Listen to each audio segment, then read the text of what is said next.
Viridian, the Green Guide, written by Clouds, read by Distracted by Books, Chapter 18, New Beginnings. Izuku had spent the last week cramming nonstop for his entrance exam. He still wasn't entirely confident in his ability to pass, but he'd reached the point in his studying where he was starting to forget more than he learned, which probably meant that he should just take the exam even if he'd inevitably fail. At least then he'd be able to move on and put his eggs in other baskets. Mom was at work and had left that morning after giving him a kiss on the cheek and wishing him luck on his test. She had promised him katsudan that evening as well, either as a congratulatory meal or as comfort food. It would depend on how Izuku thought he did. Izuku didn't really see the point of her going through all that trouble for him, but there was a selfish part of him that was just so happy that she cared. He wished that part didn't feel so good and made the rest of him feel worse. Just before noon, Izuku finally put his books to the side and went to the school's website, clicking on the tab that would take him to the entrance exam. He spent about half an hour filling out his basic information, like his name, what other schools he'd gone to, his GPA for the last year, etc., cursing the fact that his cast made it so hard to type. He could still move his fingers, but his entire arm itched and started to ache if he used it too much. So at least for the next few days, he'd be stuck chicken pecking at the keyboard. It was annoying. Finally, he reached the welcome screen and read through the instructions. The test itself was 200 questions, and he had 3 hours to complete it. Izuku glanced at the clock. It was 12, which meant that he had until 3 to finish the exam. That would mean he had just under a minute to answer each question, but that didn't count the time that he'd have to use to check over his answers at the end. Izuku took one last shaky breath before clicking the button that said, Start Exam. The questions were deceptively easy.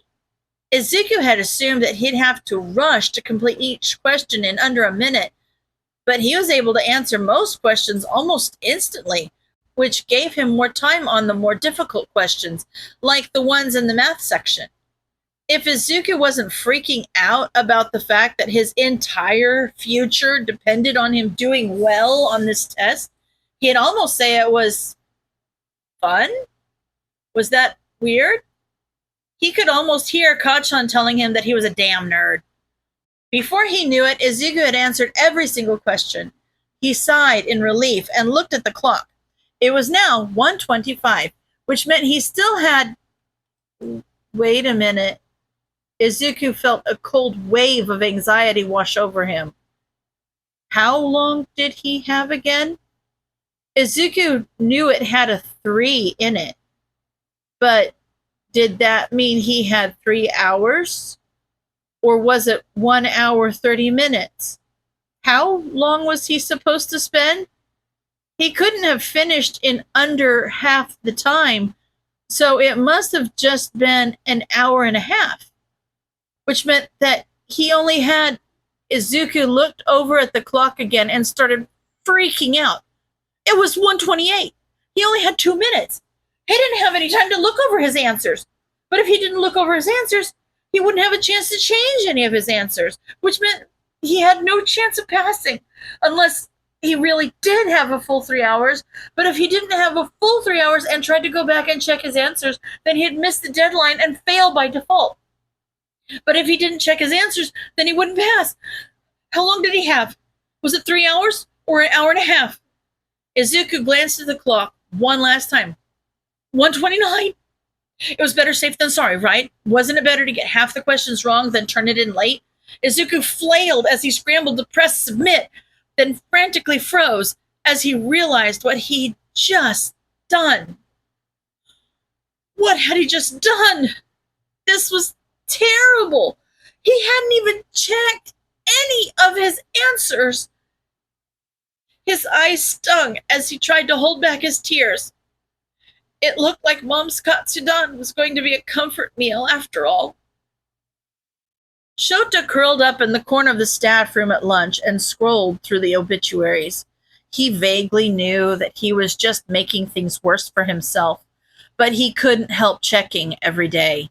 a sick sense of dread deep in his stomach as he desperately hoped that he wouldn't recognize any of the photos.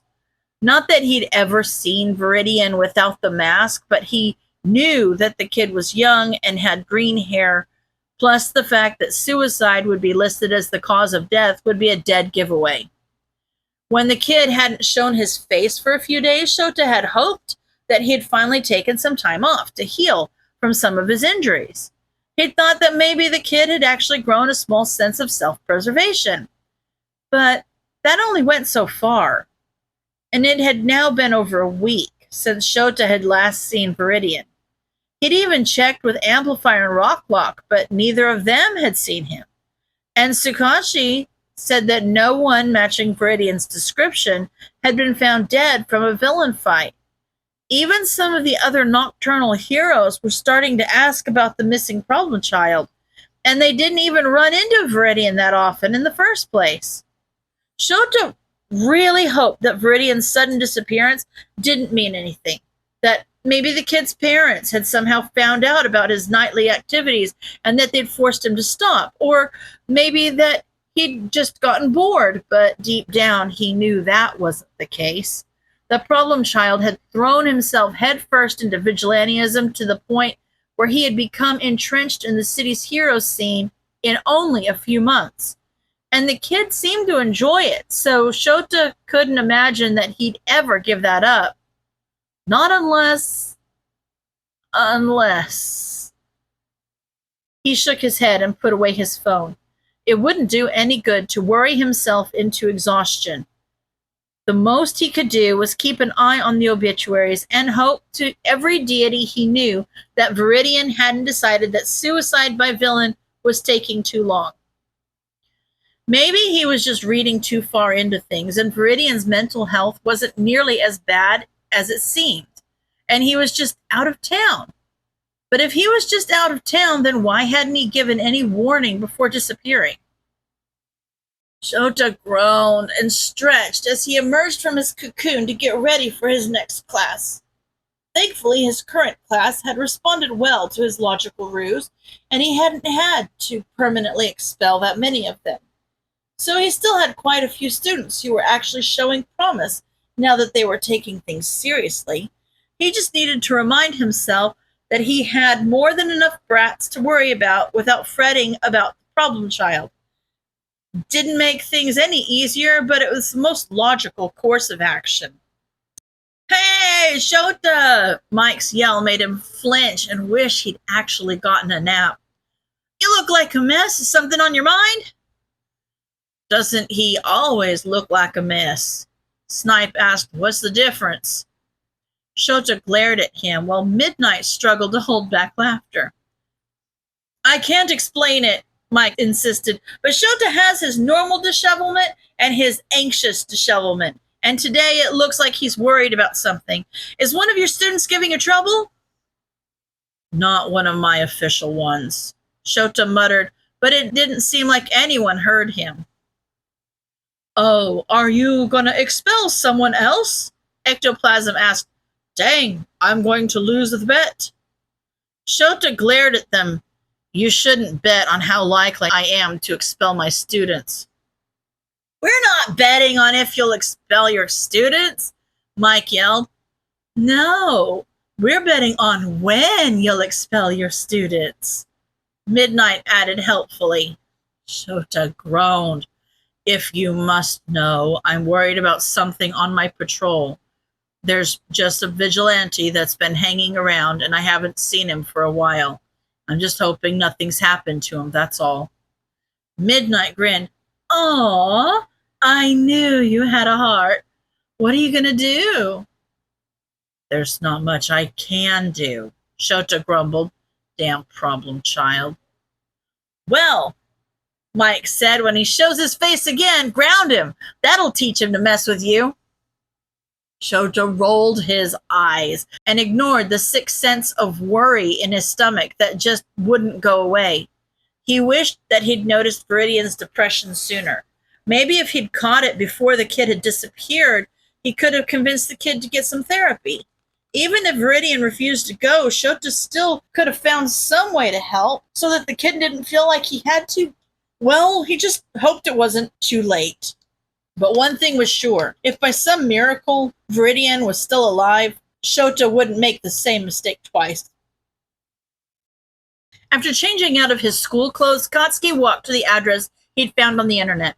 The building was plain.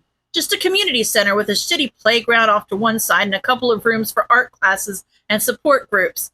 But he ignored them for right now and walked to the front desk. The lady behind it smiled at him as she waited for him to find the words. Stupid. Why was this so hard? I was wondering. Katsuki cringed.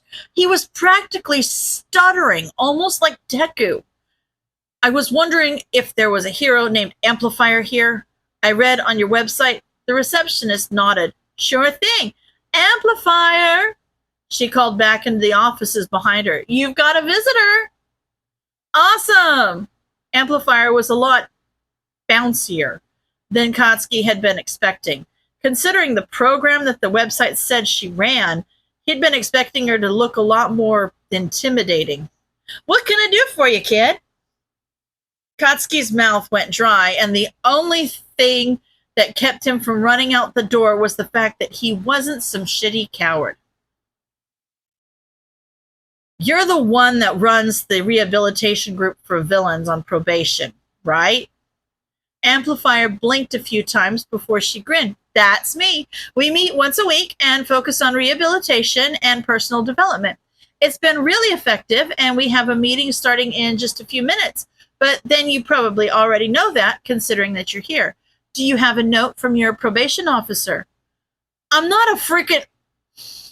Katsuki forced himself to calm down. I'm not on probation. Your website said you could use a couple extra hands, so... He took a deep breath. I want to volunteer. End of chapter.